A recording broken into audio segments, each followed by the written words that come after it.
আসসালামু আলাইকুম। সকাল সকাল মায়ের বাসায় কেন বলেন তো? কুরবানির গোশত নিতে আসছি। আমাদের জন্য অনেকেই পাঠাইছে, আর ও মায়ের জন্য দিছে। তো মা আমাকে আবার সকালবেলা ডেকে নিয়ে আসছে যে কুরবানির গোশত নিয়ে যাও, আসো। তো নিতে আসছি, এই জন্য চলেন আপনাদেরও দেখাই। সব রয়েছে না গোশত কি এটুক মা? এই যে গরুর গোশ। আমার মা হাত দিয়ে গরুর গোশত ধরিছে, দেখেন।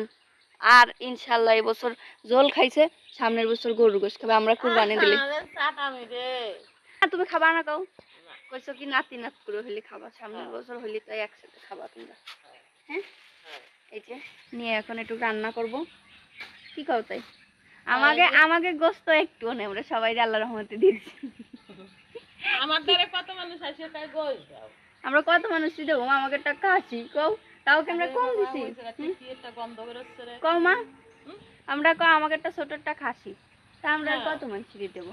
যা পারছি আলহামদুলিল্লাহ আমরাই ভালো দিছি মানুষ, যেটুক করে দিছি তাতে এক মানে এমন ভাবে দিছি, 2 টুকরা দেই নাই। জাগে দিছি ন্যূনতম 1 কেজি দেওয়ার চেষ্টা করছি, যাতে করে তারা একক তো খাইতে পারে। 2 টুকরা গোশ দিলাম, তা খাবে কি মা সে?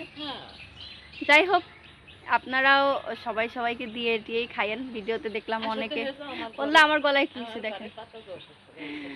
চলো।